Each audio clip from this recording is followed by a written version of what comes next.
마가복음 10장 10절에서 12절 말씀입니다. 집에서 제자들이 다시 이 일을 물으니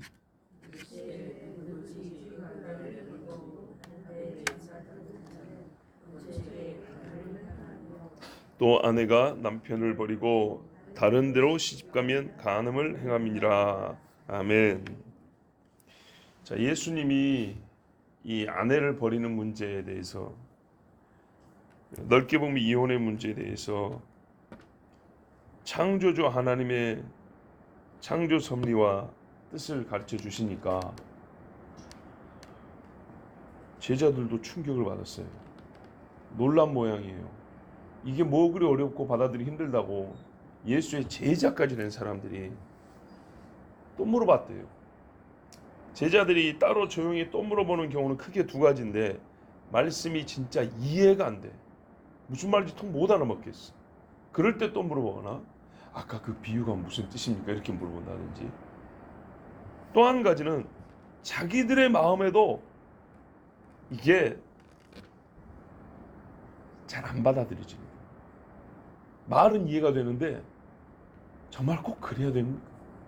꼭 그것이 맞습니까? 라고 자기들도 이게 굉장히 어려울 때, 마음으로 이거를 받아들이기에 부담되고 근심이 될 때 또 물어봅니다. 이 경우는 어떤 경우일까요? 두 번째 경우입니다.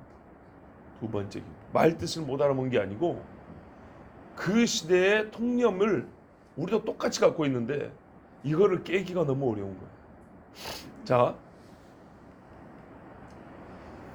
그 뭡니까? 부자 청년 왔을 때 가진 것을 다 나눠주고 쫓으라 그랬어요. 그죠? 그랬더니 그걸 못 한단 말이죠. 어떤 얘기는 그걸 요구한다니까요. 제자들 그물 버리고 오라는 건 똑같아요.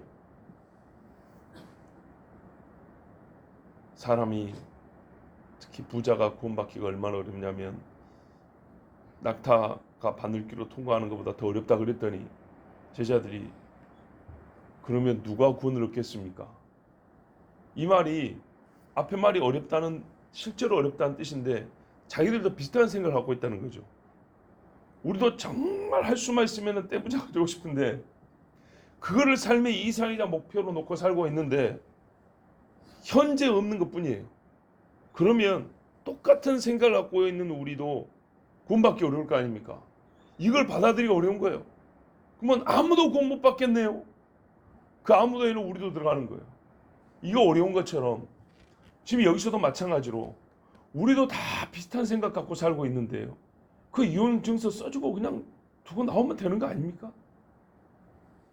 그래서 제자들이 다시 한번 확인을 물어본 거예요. 그게 이제 한마디로 하면 왜 안 되는 거예요? 그게 그래 안 되는 겁니까? 이렇게 물어보는 거예요. 버리는 일이 안 되는 이유에 대하여 다시 한번 설명을 요청한 겁니다.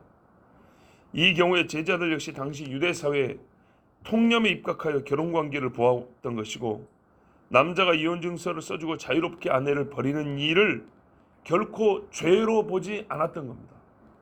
죄로 여긴 적이 없어요. 근데 예수님 말씀드리니까 이거는 진짜 지옥에 떨어질 죄라고요. 우리가 앞에서 9장 앞부분 생각하면 이런 경우에 아내를 실족하게 하겠습니까? 안 하겠습니까? 생각해 보세요. 그죠? 제사장이 증서 써주고 아내를 버린다. 그 제사장을 따랐던 사람들이 실족을 할까요? 안 할까요? 하죠. 그 아내는요? 하죠. 하필 여기 또 부부로 와 있는 사람 우리밖에 없네. 마지막 때를 외친 목사가 다른 이유 없이 한 10년 살다 보니까 지루하다. 가. 이혼하자. 그랬어요. 그럼 여러분 시험 들까요? 안 들까요? 들죠? 여기는 시험 들까요? 안 들까요? 시험 드는 게 아니라 교회를 안 나갈 겁니다. 실족하겠죠. 만약에 주님 앞에 다시 나온다 하더라도 얼마나 많은 근심과 슬픔의 눈물과 시간이 필요하겠습니까? 이걸 극복하기까지. 교인들끼리 말 한마디에 상처를 받아도 자기 믿음이 약한 것이지만서도 어쨌든 간에 그것 갖고도 몇 년이 걸린 사람이 있어요. 엄청나게 큰 죄죠. 그런데 이거를 죄라고 본 적이 없어요. 그래서 예수님 앞에 그게 그렇게 심각한 죄입니까? 그게 그렇게 문제인가요? 이렇게 다시 물어본 겁니다. 그런 마음으로 물어본 겁니다. 목사가 너무 많은 것을 이거 생각한 거 아닌가? 아니요. 들어보면 이제 맞다는 이유가 나와요. 증거가 나와요. 예수님이 대답을 하십니다. 보면은 누구든지 자기 아내를 버리고 그랬어요. 여러분, 버린다는 말은요, 그 자체가 정당한 사유가 없는데 이혼했다는 뜻입니다. 쓰레기 버린다는 말하고는 다른 겁니다. 봐보십시오. 새 차를 버리고 이거하고 탈 수 없게 된 차를 버리고는 다른 뜻입니다. 그죠? 연필을 쓰다가 그냥 버리는 거하고, 연필을 어떻게 해요? 완전 물에 흠뻑 젖어갖고 심이 다 부러지는 거예요. 깎을 때마다. 그래서 버리는 거하고 다른 거죠. 여기서 버리는 이유가, 버린다는 말이 뭡니까? 뒤에 우리가 다른 말씀 보면 간음의 연고 없이 다른 이유 때문에 싫다, 지루하다, 한번 싸워서 성질난다, 니하고 사니까 돈이 많이 든다, 뭐 이런 것들, 다른 사람과 비교해서 조금 뭐가 좀 서로 우리 신분도 안 맞는 것 같다, 뭐 이런 것들, 이런 여러 가지 이유지만은 간음이 아닌 다른 이유, 이걸로 버리게 되면, 이혼을 하게 되면 어떻게 되냐? 이것이 버린 그 여인에게 간음을 행하는 죄라고 했어요. 무섭죠? 자, 다시 생각해 볼까요? 버린다는 것은 정당한 사유 없이 이혼을 한다 그랬어요. 그러면은 나는 어떻게 되냐? 보니까 다른 데에 장가드는 자, 이렇게 버리고 나서 장가를 들었어요. 뭐 어떤 경우는 이혼 증서도 안 써주고 이럴 수도 있는 겁니다. 왜? 버린다는 말에는요, 정당한 사유 없이 이혼도 있지만은 증서가 뭐가 필요 없이 그냥 유기, 방치, 이것도 있는 겁니다. 옛날에 우리나라도 그런 사람 많았어요. 그래서 두 집 살림, 세 집 살림 이야기 나옵니다. 총각 행세, 아가씨 행세, 이래가지고 여자들도 몇 번이나 결혼한 사람이 있어요. 어떻게 가정생활했는지 몰라요. 여기 속이고 저기 속이고 어떻게 가정생활했는지 알 수가 없지만 그런 사람들이 있어요. 가끔 뉴스에 나오잖아요. 자, 이렇게 유기 방치하는 경우가 있어요. 이렇게 되면 당연히 어떻게 되냐? 중혼이 됩니다. 겹치는 혼이 됩니다. 중혼이 되면 어떻게 되냐? 법률 관계가 굉장히 복잡해집니다. 예를 들면 자녀들이 나올 거 아닙니까? 양육, 부양, 재산, 채권, 채무, 친족 관계, 엄청나게 복잡한 일이 벌어집니다. 왜? 이쪽도 저쪽도 모르고 실제 혼인 생활을 해버리기 때문입니다. 그렇기 때문에 이런 복잡한 일을 없애려고 남자로서는 이혼 증서 하나 써주면 되니까 보통 써줬을 겁니다. 그러나 써주지 않고 여자를 유기하듯이 방치해놓고 집을 떠나버린다든지, 아니면 이유 없이 너 나가 이래가지고 쫓아내버린다든지, 이렇게 해서 중혼을 불사하고 자기 아내를 그냥 버려버리는 그런 남자들도 있다 이 말입니다. 이럴 경우에 피해를 보는 것은 순전히 여자 아내입니다. 그래서 우리 주님은 어떤 경우든지 간에 간음의 연고 외에 아내를 버리면, 또 남편을 버리면 배우자에게 간음을 행하는 죄를 범하는 것이라 그랬습니다. 버린다는 자체가 간음이라는 걸 아셔야 되고요. 또 버리고 난 다음에 다른 데 장가를 들어버렸죠. 그러면 참 놀라운 게, 새롭게 결혼한 사람에게 간음한다라고만 하지 않아요. 왜이죠? 여기는 혼인을 해버렸잖아요. 새롭게. 배신한 것은 앞에 혼인한 사람이죠. 그죠? 이제 새롭게 혼인한 사람은 몰라요. 그리고 말 그대로 당신과 나는 순수하게, 당신과 나는 새로 혼인을 한 거예요. 지금부터 부부의 약속을 하고 살자고, 부부의 약속을 하고 살자고 한 것이니까 이쪽 사람한테는 내가 혼인 죄를 간음의 죄를 범한 게 아니라고요. 남자 입장에서. 그죠? 내가 약속한 사람을 버린 게 죄가 되는 거예요. 약속한 사람을 버리고 내가 이 여자한테 혼인의 약속을 해버렸어요. 이 여자한테는 약속을 지켜야 되겠죠? 그런데 이 여자한테 약속을 어기고 다른 여자한테 갔죠? 여기한테는 내가 간음죄를 지은 거라고요. 자, 창조주의 복을 더럽히고 거부하고 섭리를 거스르는, 정말 창조주가 만든 세상의 질서를 아주 어지럽혀버리는 이 죄를 우리 주님은 좌시하지 않으세요. 가만 앉아서 보고 있지 않아요. 그래서 지금 막으신 겁니다. 마태복음 19장에도 보면 같은 말씀이 있는데 거기에 이렇게 말씀이 또 있습니다. 누구든지 음행한 연고 외에 아내를 내어 버리고 다른 데 장가드는 자는 간음함이니라. 오늘 말씀하고 연결해 보세요. 같은 말씀인데 지금 마가복음에서는 간음한 연고 외를 쓰지 않았어요. 그죠? 대신에 마가복음에서는 누구에게 간음함이냐 했더니 본처에게 간음함이라고 가르쳐 줬어요. 다시요. 마태에는 간음한 연고 없이 아내를 내어 버리면 이라고 정당하지 않은 사유는 간음 외에 나머지는 다 정당하지 않다고 말해줬어요. 그리고 다른 데 장가되면 간음한 거라 그랬어요. 근데 마태복음에는 이 간음이 누구에게 간음한 것인지가 없는데 오늘 우리 보면 마가복음에는 네 본처에게 간음한 것이다 라고 이렇게 또 가르쳤어요. 그래서 두 가지를 같이 보면 돼요. 간음한 연고, 본처가 간음한 연고 없이 내가 내어다 버려버리면, 내가 그리고 다른 데가 장가들면 내 본처에게 간음한 것이다 그랬어요. 그러니까 지금 제자들이 이것을 받아들이기 어렵다 그랬죠. 마태복음 19장 10절을 보면 받아들이기 어려운 것을 표현을 합니다. 뭐라냐면 만일 사람이 아내에게 이같이 할진대 장가들지 않는 것이 좋겠사옵니다. 이혼하지 말라니까 차라리 내가 장가를 안 가고 말지. 이게 말이 됩니까?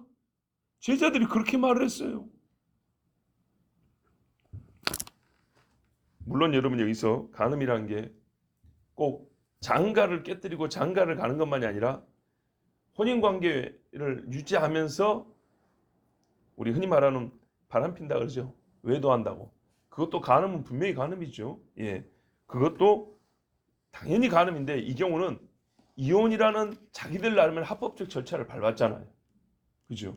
그렇다 하더라도 이것이 간음죄를 면할 수 없다는 겁니다. 자, 제자들이요. 차라리 그러면 내가 결혼을 안 하는 게 낫겠습니다. 이런 오기스러운 생각을 하고 말을 했어요. 이혼 증서를 써서 아내를 내어버릴 수 없다면 차라리 장가가지 않겠다. 이게 더 좋겠다. 죄송합니다. 이 말하는 꼬락서니 좀 보십시오. 12명이 별로 다르지 않아요. 이 중에 장가간 베드로도 있고 아직 총각인 애들도 있고 하는데, 그러니까 이 사람들 말은 혼인의 필수 조건 단서가 있어요. 내가 당신과 결혼하지만 언제라도 나는 당신을 증서 써주고 버릴 수 있다. 자, 이러면 결혼하고 아니면 말겠다. 무슨 뭐 여자가 결혼하고 환장한 것도 아니고 이런 놈의 결혼이 어딨답니까? 근데 이게 세상에 이스라엘 하나님의 이름이 있고 창조 10계명을 진 간음하지 말라는 명령을 받은 이스라엘이 갖고 있는 생각이에요. 마귀가 얼마나 삐뚤었는지 봐보세요. 아니 2000년 전에 이렇게 삐뚤어놨는데 요즘에 짐 싸고 결혼한다 소리가 나오겠어요 안 나오겠어요? 2000년이 더 지났는데.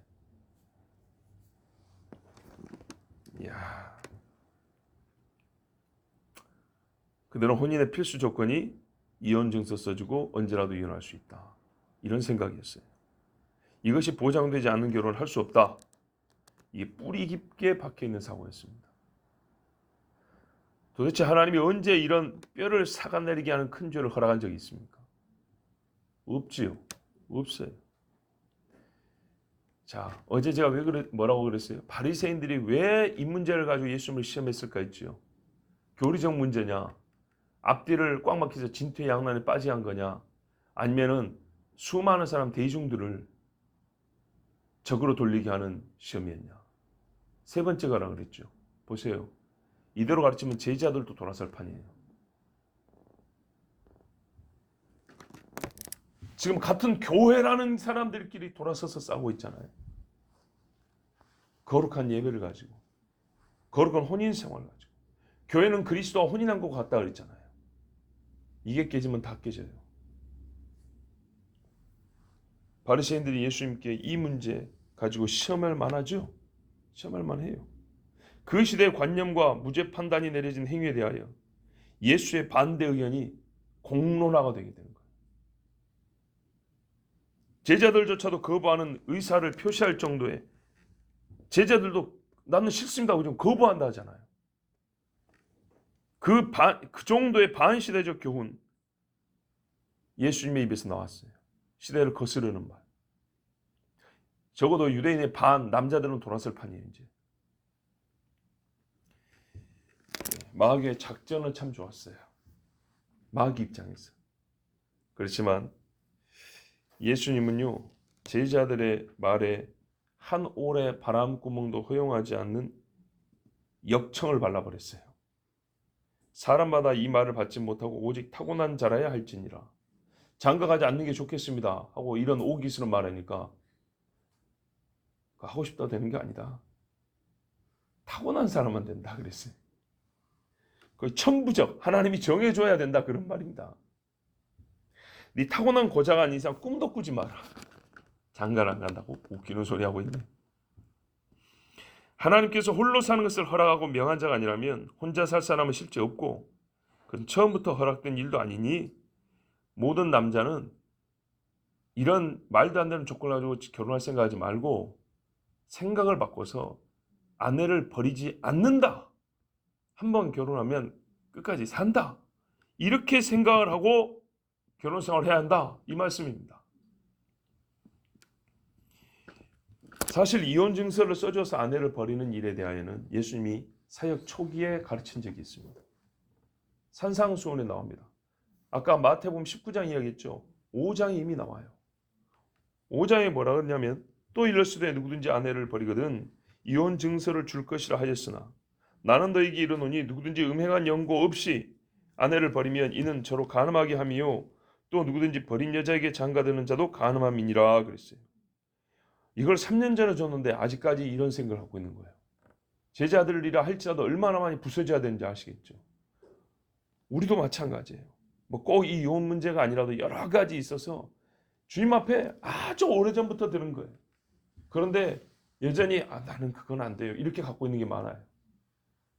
이게 어느 정도로 무섭고 뿌리 깊냐 이렇게 제자들이 장가 안 가겠다고 말한 것처럼 차라리 하면 교회를 안 가지 이런다고요.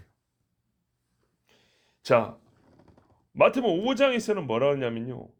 누구든지 아내를 버리거든 이혼 증서를 줄 것이나 하였으나 바리새인이 시험한 게 아니라 예수님이 먼저 모세 얘기를 꺼냅니다. 그죠? 먼저 모세 얘기를 적극적으로 갖다 댑니다. 너 이렇게 들었지. 근데 그게 왜 줬다고요? 범법함으로 인하여 할 수 없이 준 말씀이라고 그랬죠. 절대 이 말을 함부로 써먹으면 안 된다. 그걸 경고하시려고 주신 말씀이에요. 이때에도 벌써 깊은 잠재적 죄까지 언급하셨습니다. 그게 뭐냐 하니까 이혼 증서를 써줘가지고 버리는 자체가 죄인데 아까는 뭐냐면 내가 이렇게 준 다음에 다른 여자한테 장가가면 간음죄라고 했죠. 근데 마태복음에서 5장에는 뭐라고 했냐면 네가 버린 여자 그 여자로 하여금 또 간음죄를 범하게 하는 거라고 했어요. 이게 무슨 말일까요? 이거 어렵거든요. 봐보세요. 내가 버렸어요. 그리고 나는 새 장가를 가버렸다니까요. 그러면 내가 뭐죠? 이미 혼인 약속을 파괴해버렸죠. 그러면 이 여자는 자유로운 거예요. 왜? 내가 깨버렸으니까 내가 이미 간음죄를 저지른 게 되잖아요. 그죠? 다른 데 장가드는 자는 간음하는 죄를 범함이요. 그러면 내가 간음죄를 범했으니까 내 본처는 어떻게 해요? 내가 간음죄를 범했으니까 자유롭게 되는 거 아니에요. 그죠? 간음한 연고 없이 헤어지면 안 되니까. 그죠? 내가 남자가 이미 간음죄를 저질러 딴 여자한테 가버렸다고요. 그럼 내가 간음죄를 저질렀으니까 이제 본처 입장에서는 저 사람이 새 장가 가는 거 보니까 어떻게 해요? 나는 자유해. 여기서는 다른 데 가도 돼요. 근데 왜 우리 주님은 네가 여자를 버리면 그 여자로 하여금 간음죄를 짓게 만든다 했냐? 이 경우는 뭐냐면요. 내가 세장가를 안 가는 거예요.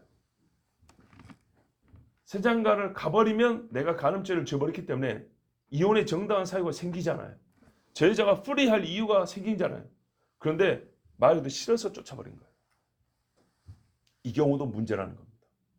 싫어서 너 나가. 내가 다른 여자랑 살 생각도 없어. 근데 나는 그냥 니랑 사는 게 싫어. 나가. 이런 경우 있어요, 없어요? 실제 생활에. 있죠? 있어요. 자, 이 경우에 문제는 이겁니다. 쫓겨난 여자.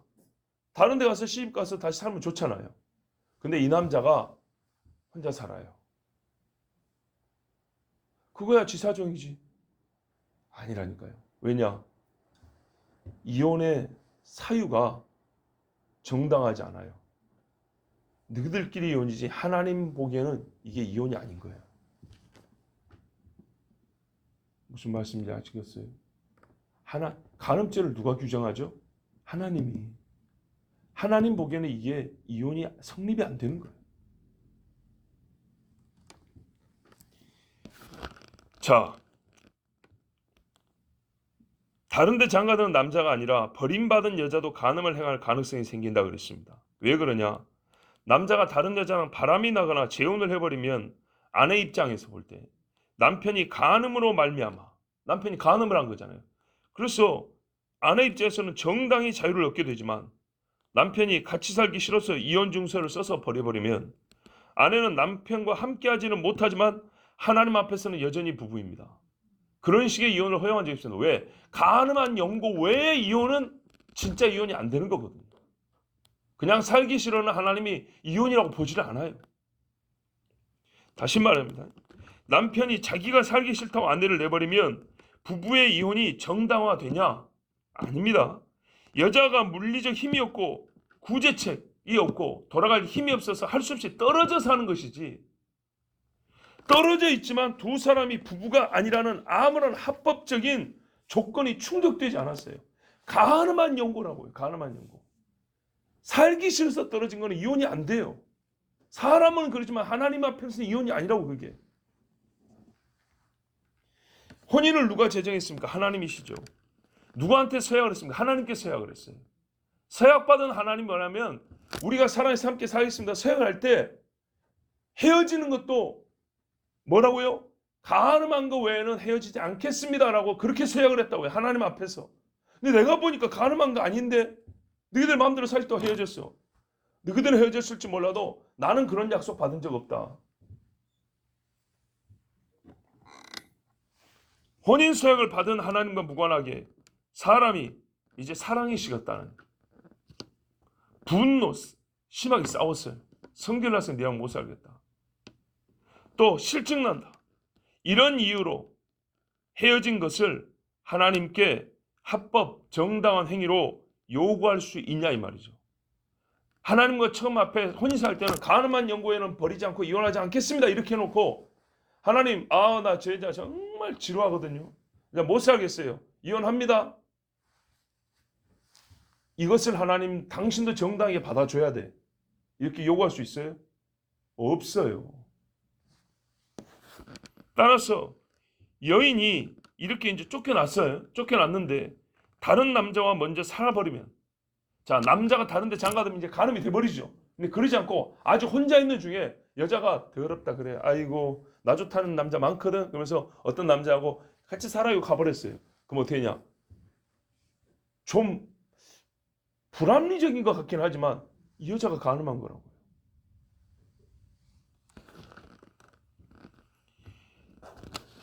여자의 간음죄가 성경에 분명히 예수님이 이렇게 말했어요. 네 남자로부터 유발됐다고 말했어요.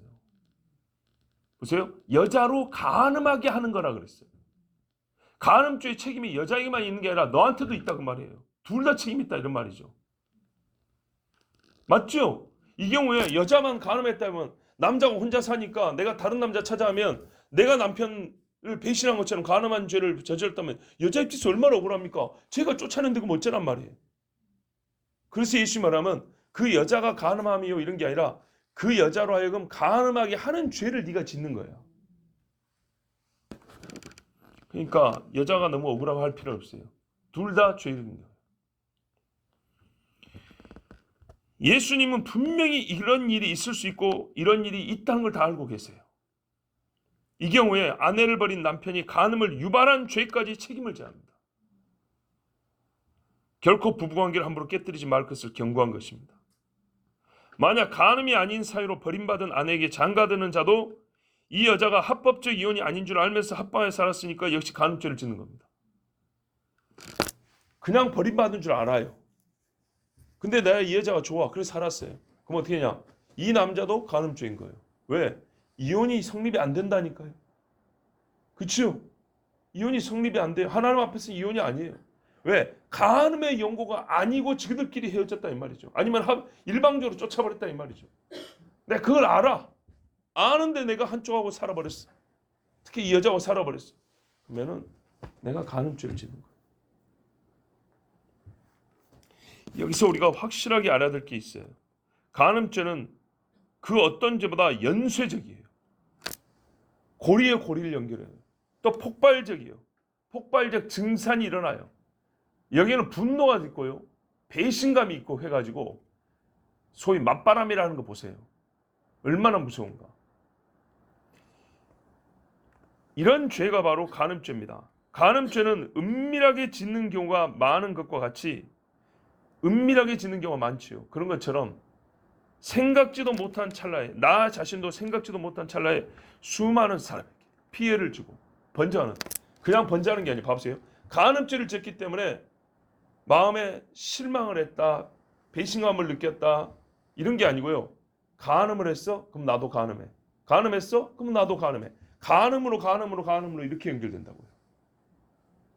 다른 죄는 다른 성격에 혹은 다른 죄목으로 연결되는 수는 있지만 간음죄는요. 간음죄로 이렇게 연결이 돼요. 그러지 않습니까? 지금 봐보세요. 네가 이러면 간음하게 하며 이러면 간음하게 하며 어떤 경우는 선량한 뜻으로 말미암아 쫓겨난 여자가 불쌍한 거예요. 그래서 내가 구제하려고 살았어요. 그렇다 할지라도 거기서도 간음죄가 된다는 거. 무섭지요. 얼마 전에요. 제가 어떤 말을 본 적이 있냐면 재혼이 왜 간음이냐 라고 설교한 분이 있었어요. 나 살면서 그것도 처음 봤어요. 근데 제목만 봤어요. 근데 제가 오늘 이 본문을 준비하면서 보니까 그분이 어떻게 설교했는지 모르지만 틀린 말이 아니에요. 지금 봐보세요. 다른 데 장가드는 자도 간음하며 반대도 말이 되거든요. 간음하며 12절 보세요. 또 아내가 남편을 버리고 다른 데로 시집 가면 이런 경우도 있어요. 여자가 버리는 경우도 있어요. 이 경우는 진짜 문제입니다. 왜? 여자는 이혼 증서를 써주지도 못하거든요. 이거는 말 그대로 내쳐버린 겁니다. 이 경우에 그 여자도 간음을 행함이니라. 자, 이제 예수님이 앞에 주신 마태복음 말씀과 마가복음 말씀을 종합하면 어떻게 해요? 버린 자도 간음이요. 버린 자가 자기 본처에도 간음하는 것이고 본처가 또 간음하게 하는 죄를 짓게 만드는 것이고 또 그 버림받은 자인 줄 알면서도 결혼한 사람도 간음한 것이고 이 경우는 여자도 마찬가지고 거꾸로 돌렸을 때 남편을 버린 여자도 마찬가지고 남편을 버렸을 경우는 그 남편으로 하여금 다른 데 또 간음하게 하는 것이고 양쪽으로 다 간음이요 이렇게 퍼져나가는 거예요. 그럼 어떻게 해야 돼요? 한마디로 잘 살아야지요. 하나님 앞에 약속했으면 열심히 살아야지요. 그게 맞는 겁니다. 여러분 얼마나 우리가 강한 약속을 한 것이냐면 결혼 생활할 때 보세요. 본인 입으로 말했던 주례가 다 읽어주고 얘만 대답했던 간에 거기에 온갖 무서운 게 다 들어있잖아요. 검은 머리가 팥불이 될 때까지 와 이거 죽을 때까지 머리 안 이어지면 어떡하죠?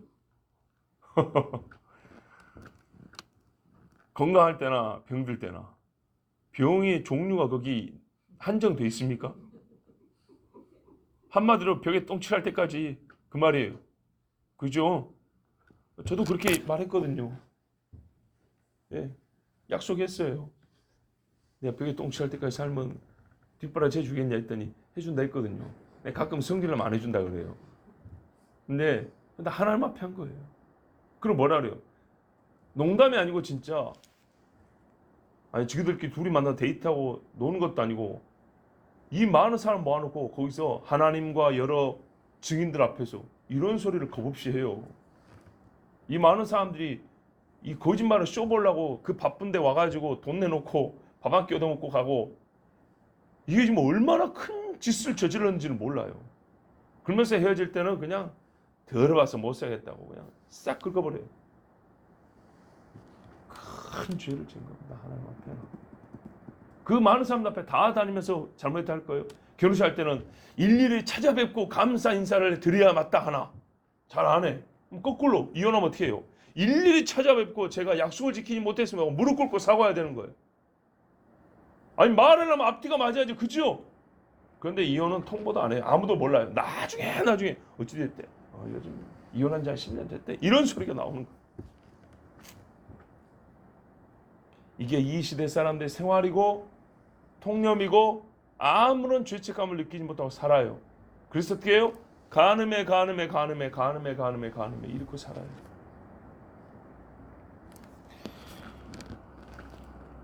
남자만 여자를 버리지 않습니다. 이혼에 관한 규정, 버림에 관한 경고는 부부 양자에게 동일합니다. 여자의 경우는 남편에게 이혼 증서를 써주지도 못하기 때문에 이런 경우는 말 그대로 순수한 버림입니다. 참 버린다는 것 자체가 좋지 않지만 다른 이유 없는 진짜 순수한 버림. 버림은 하나님이 정하신 이혼 사유가 아닙니다. 결코 아닙니다. 그래서 순수하게 죄입니다. 죄가 아닌 것이 하나도 없고요. 그냥 죄입니다. 죄 덩어리입니다. 다른 이름이라 변명을 댈 계제가 없습니다. 자, 이로써 제자들이 죄목을 하나 더 가지게 됐습니다.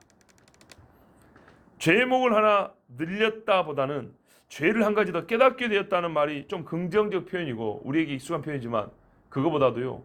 죄목을 하나 더 가졌다라고 말하는 것이 훨씬 더 우리에게 구체적으로 와닿습니다.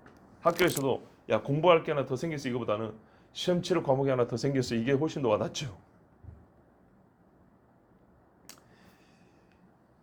제자들이 당대의 죄에 대한 규정과 무죄와 범죄 사이의 경계선을 보다 타이트하게 이렇게 탱탱하게 만들 수 있게 예수님 해주셨어요. 간음죄에 관하여. 우리 배구할 때 네트를 훅 내려놓으면 어떻게 해요? 공이 이리 와나 저리 와나 걸리질 않아요. 근데 네트가 위로 올라서 탱탱해지면 공이 걸리죠. 간음죄가 걸린다고 했죠. 이게 간음이구나. 이게 간음이구나. 예수님 말씀 따르니까 지금까지 몇 가지를 간음이 아니라고 생각했어요. 이혼 증서를 썩어 버리는 것이 간음 아니라고 했고요. 본처에게 내가 다 이제 줬으니까 다른 데 장가하면 이게 간음 아니라고 했고요. 내 자신도 간음 아니고 제 여자한테도 간음 아니라고 했고요. 또 이 버림받은 사람이 장가를 들거나 새 시집을 가도 간음이 아니라고 봤고요. 그죠? 버리고 온 남자가 또 다른 여자 할 때 이 여자도 간음 아니라고 생각했고 버림을 하고 온 여자에게 장가든 남자도 간음이 아니라고 생각했고 근데 이 모든 것들이 다 간음과 함께 간음이 얼마나 많아요. 간음에서 간음으로 연결되고요. 또 이렇게 많은 게 간음인데 다 간음이 아니라고 했어요. 왜? 이혼 증서를 써서 주면은 합법이다라고 하는 이 생각 하나 때문에 수많은 간음죄가 간음이 아닌 것처럼 여겨지고 살아왔던 거예요. 그러니 어떻게 예수님이 이대로 두겠습니까? 영적 간음, 육의 간음 별개로 보면 안 됩니다. 저번에도 그랬죠.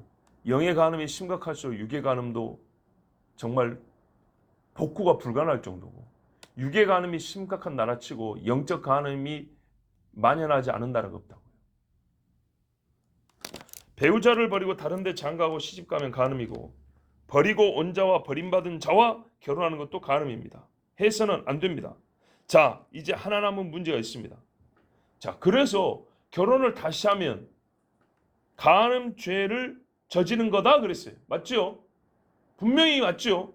그러면 또 이혼해야 합니까?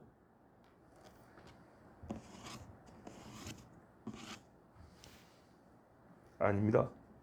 그러면 어떻게 되냐? 또 이혼하면 간음죄를 하나 더 하는 게 돼버립니다. 그렇죠?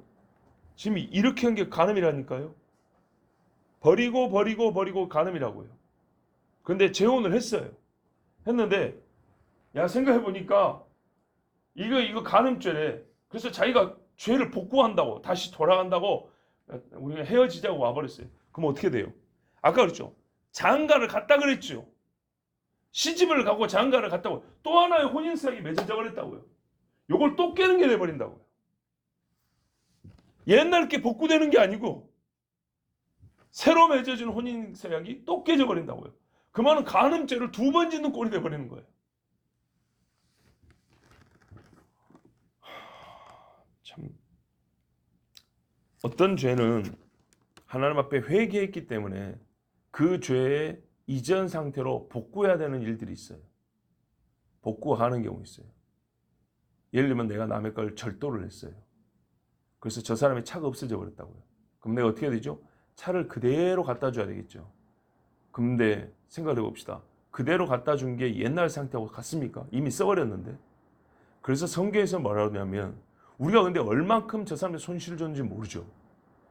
얼만큼 손실을 모르잖아요. 차가 얼만큼 닳아졌는지, 엔진이 얼만큼 소모됐는지, 기름을 얼마나 써버렸는지, 내가 차를 돌아가 있는 동안에 저 사람이 얼마나 피해를 받는지 잘 모르죠.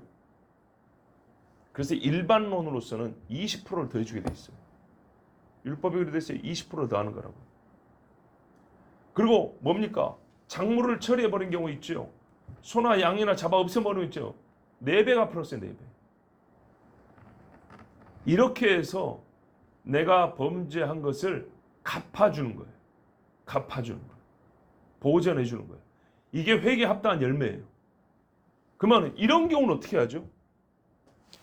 전처에게 간음해버렸어요. 그럼 내가 새 장가를 들었네? 그러면 전처에게 어떻게 해야 되죠? 이 여자는 헤어지고 돌아오면 이게 되는 겁니까? 이게 복잡하거든요. 그러면 이 여자한테는 내가 어떻게 보전이 되죠? 이 여자한테 해고 돌았는데 이 여자는 또 이미 딴 데 시집 가버렸네? 너도 이혼해. 나도 이혼할게. 다시 살자. 이게 됩니까? 그러니까 일시당초 잘 살아야 돼요. 이게 이렇게 된다고 보상이 되고 원래로 돌아갈 수 있는 게 아니에요. 왜? 음행은 몸 안에 짓는 죄라 그랬어요. 이거는 없어지는 게 아니에요. 이것은 복구되는 게 아니라고요. 그죠? 내가 물건을 새롭게 사줄 수 있는 게 아니라 몸이 더럽혀졌기 때문에 몸을 새롭게 안 돼요. 배우자한테. 남과 이미 섞어버린 몸이 섞어지기 전으로 다시 합방을 했다고 깨끗해지는 게 아니라고요.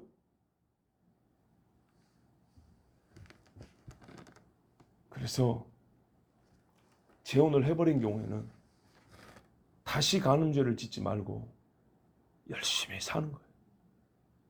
그런데 이제 이런 케이스는 있죠. 재혼했는데 그 재혼한 배우자가 먼저 죽어버렸어요. 그러면 죽은 것은 어떻게 하냐? 죽으면 모든 혼인관계에서 풀이 자유롭게 되는 거예요. 그때는 다시 돌아와도 문제가 없어요. 그렇죠? 죽었으니까. 죽었으면 자유롭게 가는 것처럼. 그게 똑같이 적용이 돼요. 근데 실제 있어서 일해갖고 다시 합치는 경우는 굉장히 드물죠. 공이 똑같이 양쪽 배우자가 다 죽는 경우도 별로 없고, 그게 타이밍이 잘 맞는 경우도 없고. 그러니까 이런 무슨 아주 요행을 바랄 것이 아니고, 하나님 앞에 한 번 혼인하였으면 열심히 살고, 2번 혼인하였으면 첫 번 혼인에 대하여 하나님과 사람 앞에 지은 죄, 한마디로 이 간음죄에 대하여 하나님 앞에 철저하게 회개하고, 그리고 2번째 혼인한데 최선을 다해서 부지런히 사랑하고 성실하게 부부의 도리를 다하고 사는 겁니다. 오늘 말씀 보시면 뭐가 있냐? 이렇게 간음죄라는 것은 복잡합니다. 정말 복잡합니다. 세상을 복잡하게 만들어요. 집이 세워졌다가 집이 무너져 버립니다. 한 집이 아니라 여러 집이 요동을 하게 만듭니다. 이게 간음죄입니다. 무지무지하게 악하고 더러운 죄입니다. 그래서 간음죄를 지지 않는 것이 지혜롭고요. 우리 주님이 이 문제를 철저히 가르쳤는데 제자들 생각 속에도 이게 얼마나 뿌리 깊게 들었는지 주님 앞에 내가 그러면 차라리 장가를 안 가겠습니다. 이런 어처구니 없는 소리를 하면서 반기를 들었어요. 바리새인들이 그래서 노린 거예요. 율법 규정이 뭔지 알아요. 처음에는 간음하지 말지니라 해요. 근데 하도 인간들 보세요. 완악하니까 할 수 없이 허용을 해준 거예요. 예. 그런데 할 수 없이 허용을 해준 것을 본래 율법인 것처럼 그렇게 사람들은 받고 싶어 해요. 이 못되고 악한 것들을 가지고 예수님을 대적하고 사람들, 제자들마저도 예수님 앞에 반기를 들 정도니까 바리새인들이 이걸 노린 것이고, 그러나 예수님은 제자들이 행여나, 여기서 제자들에게 예수님이 양보가 없어요. 너희들이 이것 때문에 떠날지라도 나는 분명히 가르치겠다. 가늠을 잇는 이 죄를 나는 이대로 둘 수가 없다. 그래서 주님이 우리에게 엄히 가르치신 겁니다. 그리고요, 엄히 가르친 만큼 지키면 여러분 억지로 살라는 얘기가 아니에요. 혼인에 대해서 하나님은 성경에서 얼마나 아름답고 귀하게 가르치는지 몰라요. 아가서는 성경 한 권이 혼인에 대한 노래입니다. 예전에 아가서 권사님 들으셨죠? 우리가 벌써 들은 지 오래돼서 그러는데 아가서 설교할 때 그랬어요. 아가서를 들으니까 부부관계 좋아지냐 안 좋아지냐? 좋아집니다. 정말로. 아가서 제가 설교 다 해놨으니까 원하면 파일 보내드립니다. 들어보세요. 확실히 좋아집니다. 성경대로 생각하고 살면 지금보다 훨씬 주님이 주신 복이 있습니다. 즐거움이 있습니다. 간음의 죄를 지금 엄히 금하신 것이지만, 그러므로 혼인관계에 매우 소극적이고 할 수 없이 살아 이런 말은 아닙니다. 우리 하나님은 성경 곳곳에 혼인관계의 아름다움과 즐거움을, 그 복됨을 많이 말씀해 놨습니다. 그렇게 살라는 얘기입니다. 주님 말씀대로 살면 복이 있고 즐거움이 있습니다. 그러나 우리 죄로 말미암아 어려움이 있죠? 그것은 또 그렇습니다. 여러분, 음행의 연고에는 헤어지는 것이 아니라 있으니까 어떻게 하라고요? 기도하는 겁니다. 현실적 괴로움이 있거든요. 그 현실적 괴로움을 내가 하나님과 증인들 앞에 약속을 했어요. 믿는 자나 안 믿는 자나 다 괴로움이 있어요. 그런데 하나님 앞에 약속을 했기 때문에 그것을 돕고 우리를 붙잡아 주시는 분도 하나님이에요. 그렇게 하면 정말 주님 앞에 설 때까지 바른 결혼생활, 혼인생활 할 수 있습니다. 기도하겠습니다. 하나님 아버지, 누군가 말했습니다. 최상의 이상과 현실의 실패 가운데서 주께서 주신 구제책이 뭐냐면 이혼 증서를 써줘 버리는 것이라 하였습니다. 그러나 이것이 모세의 가르침이라면 성령으로 말미암은 사람은 생명의 자유의 법이 있어서 주께서 성경을 통해서 우리에게 말씀하신 혼인에 관한 최고로 좋은 것들만 다 뽑아서 그것을 살아갈 수가 있습니다. 우리 혼인생활에 그것이 나타나게 할 수 있습니다. 기도하는 자가 있으면 가능합니다. 혼인생활이 다 즐겁다는 것이 아니라 괴로움을 이겨낼 수 있고 쓴 것을 달게 만들 수도 있습니다. 아무리 써도 뱉지 않고 삼킬 수 있는 그런 경건의 능력도 우리 하나님께서 허락해 주십니다. 아버지 하나님, 제자들마저도 못된 생각을 가지고 있었습니다. 그 시대의 통념을 이겨내지 못했습니다. 아버지, 그렇다면 제자들이 이외에도 갖고 있는 잘못된 생각이 얼마나 많을 것이며, 이외에 제자들 외의 사람들은 또 얼마나 셀 수 없는 수많은 죄의 생각을 가지고 살겠습니까? 주님, 이 시대는 더합니다. 2000년이 흘러버려서 지금은 짐승과도 혼인을 하겠다. 남자가 남자끼리, 여자가 여자끼리 살고 음란한 행위라는 것이 무엇이 죄냐? 무엇이 잘못이냐? 이렇게 항변하는 시대입니다. 그것이 잘못이라고 했더니 사랑 없는 교회 못 나가겠다고, 이렇게 사랑 없는 예수 믿을 수가 없다고 사람들이 떠나버립니다. 그러면 그 사람들이 떠난 것을 또 실족이라는 말을 거기다 갖다 붙이고 실족시키면 안 되니까 하면서 짐승하고 결혼한 사람도 혼인 예식을 교회에서 치러줘야 하고, 남자 여자끼리 동성끼리 혼인한다고 하는데도 목사가 축복하며 주례를 해줘야 하고, 이런 더러운 일이 계속 이어지고 있습니다. 아버지 하나님, 이 시대의 죄악을 용서하여 주시옵소서. 우리가 하나님 주신 거룩한 혼인에 대한 말씀을 듣고 성령으로 말미암아 하나님의 말씀을 따라서 혼인생활을 복되고 거룩하게 지켜나갈 수 있도록 도와주시옵소서. 이 땅에 온전한 가정이 있어야 세상 사람들이 그리스도의 복음의 능력을 알 수가 있습니다. 너희가 서로 사랑하면 너희가 내 제자인 줄 알지라, 이 말씀은 부부에게 먼저 적용이 되어야 합니다. 오 주 하나님, 사랑하겠다고 약속하고 사랑함으로 하나 된 부부가 사랑이 나타나지 않으면 누가 어디서 사랑을 보고 그리스도의 제자를 보겠습니까? 부부 안에 먼저 사랑이 있게 하여 주시고 예수 믿는 부부가 그리스도의 제자인 증거가 먼저 나타나게 하여 주시옵소서. 예수 그리스도의 이름으로 기도하옵나이다. 아멘.